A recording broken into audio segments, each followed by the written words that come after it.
guys, my name is Becca, welcome back to my channel, and today I'm here with another weekly reading update. Sorry, I just ran up a flight of stairs and now I'm trying to breathe. Okay, so I read 5 books this week. I'm really happy about that. Okay, funny story is that last week I was talking about reading Regretting You, and that it was, this is the final week of February, and I think I mentioned that I need to read some more books, for my TBR and everything, and so I ended up starting 3 more books. I think there's only 2 that I put on my TBR that I didn't get to, which I am super happy about. They weren't priority reads, and I got to all the ones I really truly wanted to get to, so I'm happy. So I think it was Saturday, maybe, or Sunday, that I started those 3 books, and I put it where I would finish them all for today, which I thought was the final day of February. Which then, I'm like, I don't know, I'm looking at the date, and it's still not registering in my head. I can't even remember what made me register the fact that it's not the final day. Tomorrow is the final day, and for some reason, for almost a whole, week and a half, I thought Friday was the final day of February, when it's actually Saturday. So I finished all of these books for today, and then I'm like, now I have a whole nother day that I could have, I have been pushing to get all of these done for today, and I didn't have to. I just thought that was funny and kind of sad. I was kind of crying inside, and I'm just like, why? I will say, I sacrificed some sleep just so I can get a couple more chapters in, to actually get these books finished for today. I mean, I'm kind of happy because I wanted to finish February today anyway, just because it's, I wanted to make this video and have all the books finished for this video. But just to find out that I'm so stupid and it was tomorrow instead kind of upsetted me. I am kind of happy about it just because they're all done for this video. But I'm just like, I had tomorrow. It's fine. It's fine. Okay, so yeah, I finished 5 books this week. I'm super happy about that. One's a graphic novel. It took me an hour to read today, and I don't care. I'm really happy. I'm telling you, 4 out of the 5 books I finished today. The one I want to talk to you about now, I finished Sunday? I think it was Sunday. Probably. And that's Regretting You by Colleen Hoover, because I was already reading this last week. I think I was reading 12 to 15 pages, and then I was like, I need to hunker down and read it, and I did. And this one is, we follow Morgan at the very beginning when she's 17, and she's just out of high school. I think it's a couple months after graduation or something, and she finds out she's pregnant. So now she's freaking out, and she's like, I have to tell my boyfriend who got me pregnant. I'm going to have to tell him. And they have a decent relationship, not going to lie. But she's 17. And now she's going to be stuck with this guy for the, rest of her life. And she's going to have a child. And she's freaking out, which is understandable. And now 17 years later, we follow her. I think she's, okay, I can't do math, but I think she's 34. I'm pretty sure 34, right? I think it's her 34th birthday. And she is married to Chris, which is her boyfriend. And she has Clara, who is 17 now. And she wakes up and she's like, I'm 34. And I don't have anything that's just mine. She depends on Chris for everything, for money, for stability, for security. And she's a housewife, but she doesn't have any friends outside of her family. She doesn't have a job or career or anything. She doesn't have anything that she's active in. She's just in a rut, and she wants to get out of it, so she decides she's going to go back to school, and she's going to get a degree in something. She's going to find a career. She's going to be able to do something with her life, other than, like, what she's already done. And tragedy strikes right after that. And so now she has to find a way to provide financially, stability and security. She has to find a way to provide all of that. But also having to come to terms with what happened. Come to terms with what she's finding out. Like, all the revelations that are just coming out because of this tragedy. And it's just... It's driving her up a wall, that's for sure. And then there's Clara, who's 17, who you also get her perspective. And she has a new boyfriend, or she has a boyfriend now, but they've come together right after this tragedy. So you can understand that Clara is in a really bad place. She's constantly angry at something or other, which is understandable after, everything that's going on with what she has to deal with. And she's taking it out on her mom, which is understandable, except for the fact that her mom's going through a lot more, and she's not telling Clara about it. So, of course, there's that whole non-communication thing. There's also Jonah, who is one of Morgan's friends from high school. Him and Morgan's sister used to date back in high school, and then he went away for like 17 years, and now he's back. He got Jenny pregnant, and now he's back to marry her and to raise a child with her. But, him and Morgan's husband, Chris, were best friends. And Jonah is also having to deal with this tragedy in his own way. And it's a lot. It's a pretty heavy book. And there's a lot to deal with, but it's really good. I gave this 4 stars. It's not my favorite Colleen Hoover. I wanted to connect with them more, but I do feel like I connected with them enough. I got a lot out of their relationships. I really loved Morgan. I found that Clara was just a little bitch throughout all of this. And, I'm not gonna lie, I can understand what she's going through, or I can sympathize with what she's going through. It's completely understandable.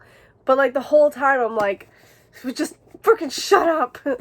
Yeah, that happened. And, like, Morgan I was a little upset with because I wanted her to talk to Clara, but I can understand why Morgan didn't want to do that.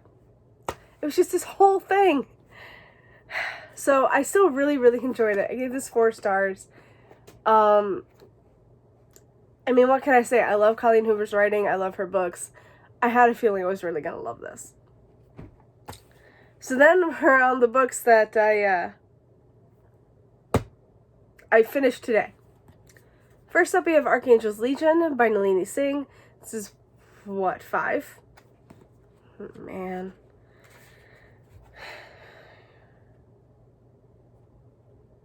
6. This is book 6. And we follow Elena and Raphael again, who are the main ship in here, and my main ship. I love them. And so, okay.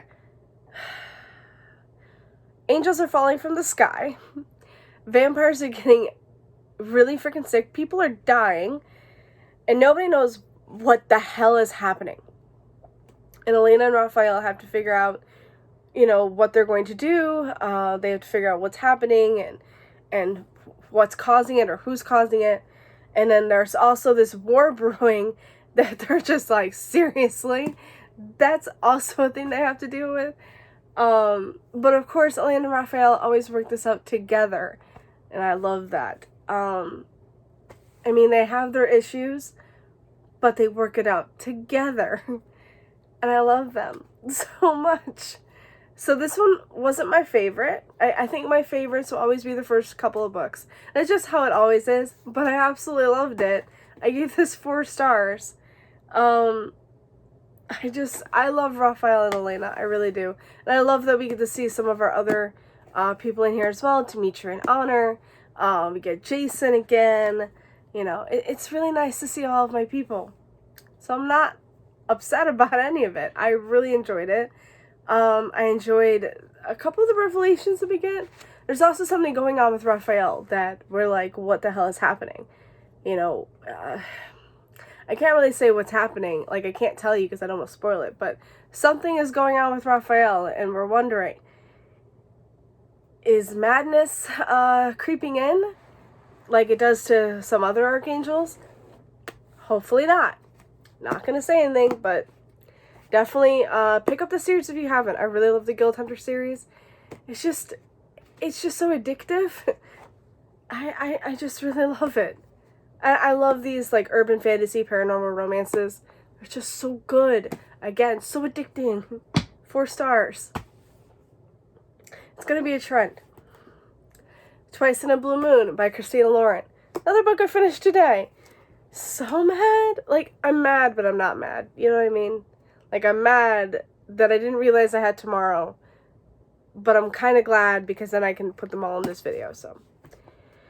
It's just gonna be a trend. It's fine. Twice in a Blue Moon by Christina Lauren. I also finished this today, and I also gave this 4 stars. I have been like hesitating to pick this up. I've been putting it off for months. I think this came out in what, October? Something like that. Maybe September, if I can figure out where the hell it is. It even gonna tell me? I don't even know. Oh, October. I was right. So yeah, this came out in October, and I've been putting it off for months. I wanted to pick it up right when it came out, but then everybody was hating on this book. Like, anybody that I saw was reading it was just like, no. And I'm like, why? I really love Christina Lauren, and I'm just like, I'm not gonna be happy. The thing is that I really love Christina Lauren, and if I didn't love this book, I was gonna be super pissed. And I didn't want to know why anybody was like, when I was seeing reviews of like 2 stars, 3 stars, 2 stars, I'm just like, why? But I don't want to know why, because I don't want to know anything really about this book except for what I already know, which is about Tate and Sam, who met in London. They were on vacation with their grandparents, and they met. They pretty much fell in love, even though they're like 18 and 21, I think. And they just had this romance for a few days. Tate ends up telling Sam about her past, and, you know, like, who she is.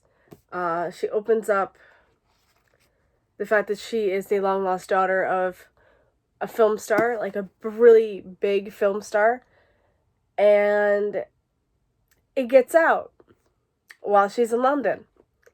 So now, and Sam is gone, and she doesn't see him again for 14 years. So now it begs the question, did Sam leak this information after he pretty much claimed to love her? Or did something else happen? So now it's 14 years later, and Tate is a film star. She's doing pretty well for herself, and she comes across this movie that she is now the lead in. She believes this will be her Oscar-winning movie, or her Oscar-winning performance. And she finds out that Sam wrote it. He wrote this movie, and now she doesn't know what to do. Does she leave this once in a lifetime opportunity, or does she stick around and confront Sam and figure out exactly what happened? I will say, I really loved the beginning, and the end was really good. The middle, like, when Sam and Tate see each other again after 14 years, I wanted more. I wanted more angst and I wanted just drawn out a little bit more. I don't feel like I could really connect with them enough. It was all about the past, and it wasn't really about the present, and I wanted something of the present. You know what I mean? That was my one takeaway from it, like my one drawback. I just wanted a little bit more. But I still really enjoyed it. I still gave it 4 stars. I still love Christina Lauren. So I am happy that I picked it up. And of course I'll be picking up the Honey Don't List when it comes out in a few weeks. Can't wait. Alright. I finally picked up this bad boy. I picked up Dark Dawn by J. Frickin' Kristoff. This is the final book in the Nevernight Chronicles, and I had to pick it up. This was on my TBR for the Booktuber's Favorite Books of 2019. And for some reason, I can't remember who it was that I got this one from. Yeah, I can't remember. I want to say Mel to the Any, but I could be wrong. Of course, it's going to be over there, but it's fine. I'll know for the wrap-up. So, yeah, this is book 3. Book 1, I gave 5 stars. Absolutely loved book 1. It had the school setting, and it was all about kick-ass assassins, and I just absolutely loved it. Book 2 was like a gladiator arena setting, and I liked it. I gave it 4 stars. I still enjoyed it, but I didn't love it as much as the first book. This one is all about the revenge plot, as well as something completely new. Like, I guess you could see this is an underlying plot throughout the series, that it just comes, like, all out now, I guess. But I'm like, I did not see any of this coming, but okay. But it really is mostly about the revenge plot, and it's just all about Mia killing people, and it's so good. And we also have a character that you thought was gone. Just gotta throw that out there. We have some romance, some smut. I mean, it's the Nevernight series. It's J. Frickin' Kristoff, so of course we have that. And I really enjoyed this, but I didn't give it 5 stars. I gave it, can you guess? 4 stars. I want to say out of God's Grave and this one, I preferred this one. So I will say that. If anything, my, like, the list of favorites or whatever will go Nevernight, Dark Dawn, God's Grave. That's just how it's going to go. I wanted certain things to happen in this book. For me personally, not going to say what it is, but it didn't, and I'm kind of upset. But I really, really enjoyed it. Anyway, I enjoyed everything that was going on. It's also is about a sibling relationship, and it's so freaking cute, and I really liked it. Also about a father-daughter relationship.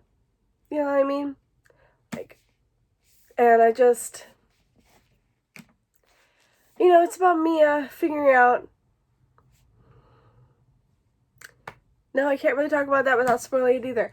I'm not going to say anything anymore. But yeah, 4 stars. I still really enjoyed it. I thought this was a solid conclusion. And I really liked the end. But that's all I can say without spoiling it. There you go. Those were all 4-star reads. Except for this last one, Heartstopper Volume 3. Which, can you guess what I gave this? 5 freaking stars. I love this book. And I finished it in an hour, and I'm like, I want to reread all 3 books right now. I gave them all 5 stars. Every single volume that has been coming out, I've been giving 5 stars, and I just love this book. Also, this book made me feel like an idiot as well. It wasn't just the fact that I thought today was the last day of freaking February. No, there's a character in this book, in this series, and his name is Aled. Or Aled. I say Aled. And he is one of Charlie's, like, really good friends, or best friends. Why didn't it occur to me that Aled is Aled from Radio Silence? And it never, I was like, no. Like, when I picked this up and then I got to his page, you know, when they were at school and he was talking to Aled, I was like, that's not him. That's not Aled from Radio Silence. And then I got to this page, which tells you all about the characters, you know, the main ones anyway. And Aled's at the very bottom. And it says, Aled last. Or Aled, whatever. Aled last. And fun fact, wants to make a podcast. And Aled talks about a friend of his, Daniel, and I'm like, it's Aled from freaking Radio Silence. Why didn't I think of that? Why didn't I think of that? So I was really pleased to see that. Also, out of the 3 volumes, I feel this is the heaviest. This is the chunkiest, but this is the heaviest as well. It deals with a lot of heavy topics. Depression, stress, probably anxiety, from what I could see. There's a little bit of an a little bit on eating disorders in here. Just the struggling of coming out and, you know, what that could entail. But, I mean, there's a lot. And I'm not gonna hide the fact that I bawled my eyes out while reading this. But I kind of did it with the other 2 as well. But those were happy tears. With this one, this was breaking my heart so much. But then you get, like, Nick and Charlie, which, you know, they're just starting out as boyfriends and struggling of coming out as a couple. And Nick still hasn't come out, you know, as bisexual. So it's just like, what's gonna happen? 5 stars. I absolutely love this series. And I can't wait for volume 4. I'm dying for volume 4. I hate myself for the fact that I did not realize that Aled was frickin' Aled last from Radio Silence. Which, fun fact, is that he's thinking about making a podcast, right? Come on, where is it? Yeah, he wants to make a podcast. So, this is even before Radio Silence.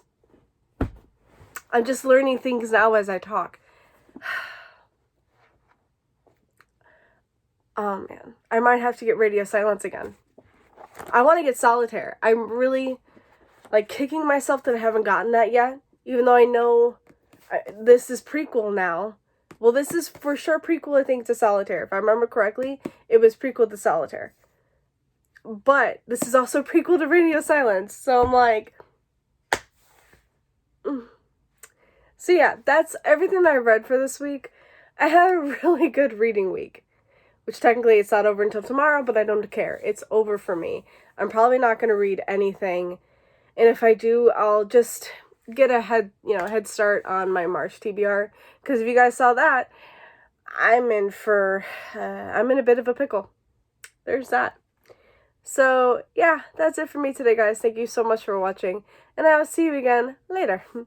Bye. Happy reading.